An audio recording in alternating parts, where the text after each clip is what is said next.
En 2023, l'impensable s'est produit. Le canal de Panama, artère du commerce mondial, a commencé à faillir. Une sécheresse historique a réduit le trafic maritime. Des limites de cargaison ont été imposées. Les temps d'attente se sont étirés sur des semaines.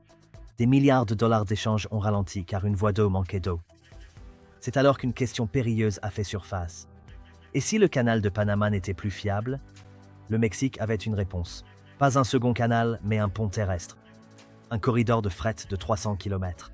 À travers l'isthme de Tehuantepec, reliant le Pacifique au golfe du Mexique via des ports modernisés, du rail, haute capacité et des zones industrielles. Certains l'appellent le tueur du canal de Panama. Pour comprendre l'intérêt du corridor interocéanique, il faut d'abord comprendre l'importance du canal de Panama et pourquoi elle décline. Le canal de Panama a ouvert en 1914. Avant lui, un navire allant de New York à San Francisco devait contourner toute la pointe de l'Amérique du Sud. Un voyage d'environ 22 500 km durant des semaines. Le canal a réduit cela à environ 9 500 km. Il a fait plus que gagner du temps. Il a remodelé le commerce mondial. Aujourd'hui, le canal accueille environ 13 000 à 14 000 navires par an. Il transporte de tout. Du gaz naturel liquéfié de la côte du Golfe des États-Unis vers l'Asie, des céréales du Midwest vers l'Europe, de l'électronique chinoise vers les ports de la côte Est. Le Panama perçoit environ 4 à 5 milliards de dollars de péage par an. C'est à bien des égards l'une des infrastructures les plus précieuses au monde. Mais voici le problème structurel quand on est aussi important. Quand quelque chose déraille, les conséquences sont mondiales et immédiates. La première faille, c'est l'eau. L'expansion du canal, achevée en 2016, a créé une troisième voie pour les énormes navires Neo-Panamax que les transporteurs privilégient. Mais ces écluses plus grandes consomment bien plus d'eau par passage. Et le canal n'a pas une réserve illimitée. Le lac Gatun sert 2 mètres. Il alimente les écluses du canal et fournit l'eau potable à la ville de Panama. Lors de la grave sécheresse de 2023, prolongée en 2025, les autorités ont dû faire un choix difficile. Préserver la capacité de transit ou l'eau potable pour des millions d'habitants. Les restrictions ont duré jusqu'à la mi-2025 avant une reprise partielle. Le profil de risque climatique de la Banque mondiale prévoit une sécheresse persistante jusqu'en 2030. Les passages quotidiens sont tombés de 38 à seulement 24. Pour un canal déjà proche de la saturation, cette réduction fut massive. Des navires ont attendu jusqu'à 21 jours. Ces retards ont coûté des millions en carburant, frais d'affrètement et planning perturbé. La seconde faille est la capacité. Le canal a pratiquement atteint son plafond. Même avec les nouvelles écluses, le nombre de navires par jour est limité, alors que la demande mondiale croît. Les grandes compagnies commandent des navires toujours plus gros qui parfois dépassent déjà la taille du canal. Les porte-conteneurs géants de 24 000 EVP ou plus, soit l'équivalent 20 pieds, l'unité de mesure standard, ne peuvent pas du tout franchir le canal de Panama. Ils doivent donc contourner le cap de Bonne-Espérance, à la pointe de l'Afrique. Le canal, révolutionnaire en 1914, subit des contraintes physiques qu'aucune somme d'argent ne peut facilement résoudre. La troisième faille est géopolitique. Pendant la majeure partie du siècle dernier, le canal de Panama a existé dans un contexte géopolitique relativement stable. Les États-Unis l'ont construit, l'ont géré jusqu'en 1999, puis l'ont remis au Panama selon des conditions convenues. C'est devenu une sorte d'infrastructure mondiale neutre. Cette neutralité est de plus en plus sous pression. En 2024 et en 2025, les tensions entre les États-Unis et la Chine ont continué de s'intensifier. Les tarifs douaniers, le contrôle des exportations de semi-conducteurs et l'inquiétude croissante sur la vulnérabilité des chaînes d'approvisionnement ont poussé les entreprises américaines à repenser leur dépendance à la production en Asie, ainsi que leur dépendance à l'égard de routes maritimes spécifiques. Pendant ce temps, la question du contrôle des infrastructures stratégiques est devenue un point de friction géopolitique. Fin 2024 et début 2025, la future gouvernance des ports proches du canal de Panama est devenue un sujet de débat politique au plus haut niveau du gouvernement américain, reflétant l'importance stratégique que revêt désormais cette seule voie d'eau. Prenez une carte du Mexique et regardez l'extrémité sud du pays. Vous remarquerez qu'il se rétrécit considérablement avant le début de la péninsule du Yucatan. Cette étroite bande de terre est l'isthme de Tehuantepec.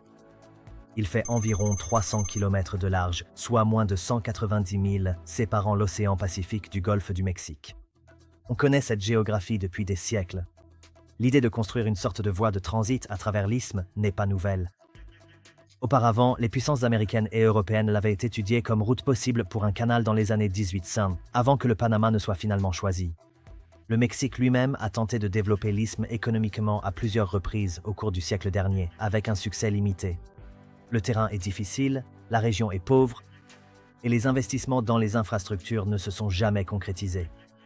Mais en 2019, sous le président Andrés Manuel López Obrador, dit AMLO, le Mexique a annoncé un plan sérieux, entièrement financé et soutenu par le gouvernement, pour transformer l'isthme en un corridor de transbordement moderne. Le projet comporte 3 composantes principales. Du côté pacifique du corridor se trouve le port de Salina Cruz, dans l'état de Oaxaca. Salina Cruz existe en tant que port depuis des décennies, mais il était sous-développé, une petite installation à capacité limitée, des grues inadéquates et des postes d'amarrage peu profonds ne pouvant accueillir les méga-navires modernes. Le plan du corridor prévoit une modernisation majeure, un dragage pour les plus gros navires, de nouveaux terminaux, une capacité de stockage accrue et des liaisons ferroviaires directes. L'objectif d'investissement pour la modernisation des ports des deux côtés s'élève à des milliards de dollars. Du côté du Golfe, face à l'Atlantique, se trouve le port de Coatzacoalcos, dans l'état de Veracruz. Coatzacoalcos est déjà un port industriel plus établi, historiquement lié à l'industrie pétrochimique du Mexique. Le plan accroît considérablement sa capacité de manutention de conteneurs et le relie directement à la nouvelle ligne ferroviaire de fret. L'idée est simple, un navire arrive d'Asie à Salina Cruz sur le Pacifique. Ces conteneurs sont déchargés, mis sur des trains, transportés sur 300 km à travers l'isthme, puis rechargés sur des navires à Coatzacoalcos, vers la côte est des États-Unis ou l'Europe. L'épine dorsale de tout le corridor est une voie ferrée de fret modernisée traversant l'isthme entre les deux ports. La voie ferrée à travers l'isthme existe depuis plus d'un siècle, mais c'était une voie unique, lente et incapable de gérer les volumes de fret modernes. Le projet actuel la transforme en un corridor de fret à double voie et haute capacité, conçu pour un trafic intense de conteneurs. Le temps de transit visé entre le port de Salina Cruz sur le Pacifique et celui de Coatzacoalcos sur le Golfe est d'environ 8 à 10 heures par rail. En comparaison, un navire empruntant le canal de Panama doit tenir compte du temps d'approche, du passage des écluses et, en cas de congestion, des jours d'attente.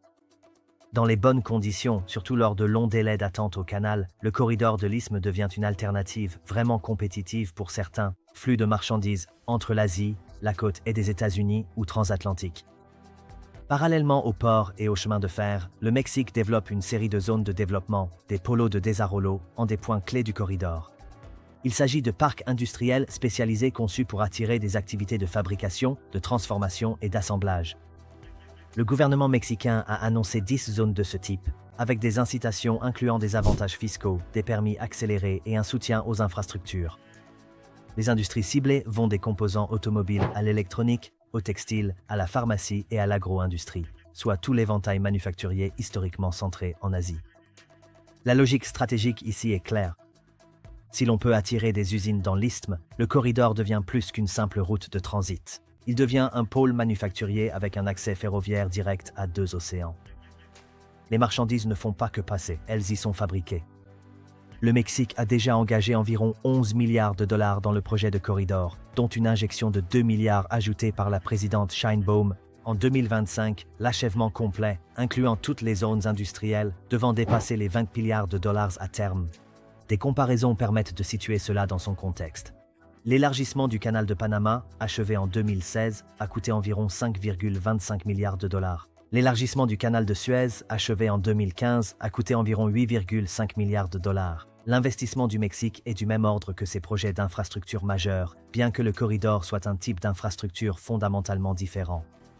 La construction est en cours depuis 2019, la ligne ferroviaire de fret étant devenue pleinement opérationnelle en 2024.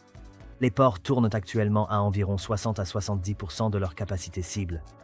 L'expansion de la phase 2 à Salina Cruz étant reportée à 2027. Les premiers cargos commerciaux ont été lancés début 2026, incluant un transit pilote de Maersk en janvier 2026, traitant environ 10 000 EVP par mois lors des essais. Le corridor interocéanique est en développement depuis 2019, mais 2023 et 2024 ont créé un concours de circonstances idéales. 3 forces convergent simultanément et, ensemble, elles remodèlent le commerce nord-américain en temps réel. Les relations commerciales entre les États-Unis et la Chine sont soumises à de fortes tensions depuis 2018. Les tarifs douaniers, les restrictions technologiques et la concurrence stratégique ont poussé les entreprises américaines à reconsidérer leur dépendance à la Chine. Des entreprises de l'électronique, de l'automobile, de la pharmacie et des biens de consommation ont délocalisé leur production hors de Chine, un processus accéléré entre 2022 et 2025. La question est de savoir où va cette production. Une partie va en Asie du Sud-Est, au Vietnam, en Inde, en Indonésie. Mais une part importante et croissante se dirige vers le Mexique. Le Mexique a quelque chose que l'Asie du Sud-Est n'a pas, la proximité physique avec les États-Unis. Une usine à Monterrey ou Guadalajara peut transporter des marchandises par camion vers les centres de distribution américains, plus vite et moins cher que tout ce qui arrive par bateau de l'autre côté du Pacifique. En 2023, le Mexique a dépassé la Chine pour devenir le premier partenaire commercial des États-Unis et a maintenu cette avance. Jusqu'en 2025, le Mexique a enregistré plus de 800 milliards de dollars d'échanges de biens avec les États-Unis. C'est un changement historique. L'investissement direct étranger au Mexique a atteint des sommets historiques. Les ports du Golfe comme Veracruz traitent des volumes croissants et les taux de vacances industrielles sont au plus bas car les entreprises se disputent l'espace. Les grands acteurs mondiaux s'y installent. Tesla construit à Nuevo León. Les constructeurs chinois et les firmes d'électronique s'installent au Mexique pour accéder au marché américain sous des règles commerciales favorables. La carte de la chaîne d'approvisionnement nord-américaine évolue activement. Dans ce changement, le corridor interocéanique ajoute une nouvelle couche de logique stratégique. Un fabricant d'électronique dans l'Isthme bénéficie d'un accès ferroviaire direct au Pacifique pour les composants asiatiques et au Golfe pour les exportations vers les États-Unis, la côte Est ou l'Europe. Cette connectivité double océan est un atout majeur pour les investissements industriels sérieux. La sécheresse de 2023 au Panama, les climatologues prévoient que les pluies alimentant le lac Gatun seront moins fiables au cours des prochaines décennies. Le défi de la gestion de l'eau du canal est structurel. Le Panama explore activement des solutions, dont un possible nouveau réservoir pour compléter le lac Gatun. Mais toute nouvelle infrastructure hydraulique majeure prendrait des années à planifier, approuver, financer et bâtir. En attendant, les compagnies maritimes se préparent à des perturbations récurrentes. Leur stratégie est déjà en cours d'élaboration. Quand Panama restreint les passages, quel itinéraire emprunter? Comment dévier pour éviter 21 jours d'attente? Le corridor interocéanique n'a pas de problème d'eau. Il utilise le rail, indépendant des pluies ou du niveau des lacs. Comme voie de délestage, une soupape quand Panama sature, il offre un atout précieux, la fiabilité, peu importe la météo. L'accord États-Unis-Mexique-Canada crée des avantages tarifaires majeurs pour les biens produits en Amérique du Nord. Un produit assemblé au Mexique avec des pièces d'Asie peut bénéficier de conditions commerciales préférentielles vers le marché américain selon sa conformité aux règles d'origine. Cela incite fortement les fabricants à créer de la valeur au Mexique plutôt que d'y faire transiter du fret. Les zones industrielles le long du corridor visent justement à exploiter cette opportunité. Le corridor interocéanique ne peut pas remplacer le canal de Panama. Cette vision méconnaît le rôle respectif de chaque système. Le canal de Panama déplace des navires entiers, chargés, passant d'un océan à l'autre sans déchargement. Il gère un flux énorme de cargaisons variées, vrac liquide, vrac sec, transporteurs de véhicules, porte-conteneurs. C'est un système de transit complet d'un océan à l'autre. Le corridor interocéanique est un pont terrestre. Il exige un transbordement, décharger les conteneurs, les transporter par rail, puis les recharger. Cela ajoute du temps et des coûts qu'un passage direct par le canal n'entraîne pas. Pour le vrac, pétrole, céréales ou matières premières, le canal sera presque toujours plus efficace. On ne met pas facilement du pétrole brut dans un train au Mexique pour le recharger sur un pétrolier. Ce n'est pas rentable. Mais pour les conteneurs, qui transportent l'essentiel de la consommation actuelle, le corridor devient compétitif sous certaines conditions. Un porte-conteneurs reliant Shanghai à la côte et des États-Unis passe traditionnellement par Panama. Le trajet total dure environ 20 à 25 jours. Les péages pour un grand navire Neo-Panamax varient de 500 000 à 1 million de dollars par passage en période de pointe. Contourner l'Afrique évite le canal mais ajoute 10 000 km et 2 à 3 semaines de mer. Lors de la sécheresse de 2023, certains ont choisi ce détour car l'attente à Panama annulait le gain de temps. Le corridor mexicain offre une troisième option. Décharger à Salina Cruz, traverser l'isthme en 8 à 10 heures, recharger à Coatzacoalcos. Avec la manutention portuaire, la traversée terrestre prend environ 36 à 48 heures. La vraie variable, c'est le coût. Le transbordement ajoute des frais, des risques de calendrier et de la complexité. Pour rivaliser, ces coûts et le temps de mer réduit doivent battre les péages et les retards du canal. En temps normal, Panama reste plus simple et moins cher pour la plupart des cargaisons. La question est de savoir si ces conditions resteront stables. Le canal de Panama transporte environ 300 à 400 millions de tonnes de fret par an. Le corridor interocéanique a traité environ 300 000 EVP en 2025 lors de sa phase initiale, avec des prévisions de 700 000 EVP en 2026, pour atteindre 1,2 million d'EVP d'ici 2028 avec l'extension des ports. À titre de comparaison, le seul port de Los Angeles traite plus de 9 millions d'EVP par an. Le canal de Panama traite l'équivalent d'environ 5 à 6 millions d'EVP par an en fret conteneurisé. Même achevé, le corridor n'égalera pas les volumes du canal de Panama. Il est conçu pour absorber une part significative du commerce, assez pour compter, mais pas pour remplacer le canal. La meilleure analogie n'est pas celle d'une autoroute rivale dépassant la route principale. C'est une artère parallèle qui absorbe la pression en cas de congestion. En termes de logistique, cette distinction est cruciale. Le remplacement modifie la dominance. La redondance renforce la résilience. Il faut aussi être honnête sur ce qui pourrait mal tourner. La région de l'Isthme fait face à d'importants défis socio-économiques. Elle abrite des communautés indigènes aux relations complexes et parfois tendues avec les grands projets d'infrastructure. L'opposition locale à certains éléments du corridor est documentée, et au Mexique, le consentement des communautés est essentiel. La sécurité est aussi une préoccupation. Certaines parties de l'Isthme et des États voisins sont historiquement confrontées au crime organisé. Un corridor logistique n'est fiable que si son environnement sécuritaire l'est. La complexité opérationnelle est bien réelle. Inciter les ports, les logisticiens ferroviaires et les transporteurs à bâtir les relations et systèmes de réservation nécessaires au fonctionnement réel du corridor prend des années de développement commercial. Et il y a un risque de continuité politique. Les projets de cette envergure s'étendent sur plusieurs mandats présidentiels. Le gouvernement mexicain a changé en 2024 avec l'élection de la présidente Claudia Sheinbaum. Ce risque a désormais été écarté. Sheinbaum a fait du corridor une priorité nationale en janvier 2026, avec un budget d'1,5 milliard de dollars pour accélérer les zones industrielles. La question du financement est réglée, celle de l'exécution ne l'est pas. Au-delà du corridor mexicain et de la sécheresse au Panama, le véritable changement se dessine. En 2021, le canal de Suez a été bloqué 6 jours par l'Ever Given. 6 jours qui ont perturbé des milliards d'échanges et révélé la fragilité d'un système à pointe unique. En 2023 et 2024, les attaques Houthis en mer Rouge ont forcé les transporteurs à contourner l'Afrique, ajoutant des semaines et des milliards de coûts. Suez est devenu inutilisable pendant des mois. Puis le Panama a subi une sécheresse qui a réduit sa capacité. 3 points de passage, 3 crises. Un seul modèle. Les marchés de l'assurance réévaluent les risques. Les compagnies maritimes redessinent leurs itinéraires, les gouvernements financent des alternatives. Pendant des années, le commerce mondial a privilégié l'efficacité avant tout.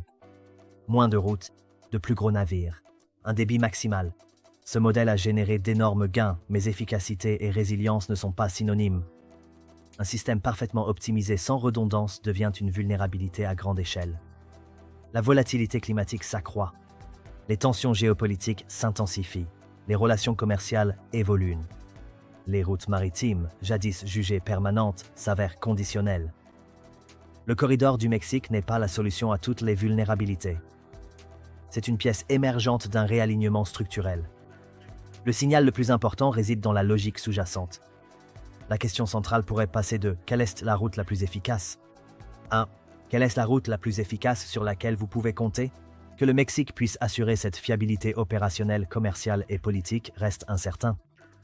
Si vous pensez que le corridor mexicain est le seul défi pour Panama, voyez ce que la Chine construit ensuite. Car une autre route commerciale est en marche, conçue pour contourner totalement les points de passage obligés. Regardez la suite. La nouvelle route commerciale de la Chine va détruire le canal de Panama.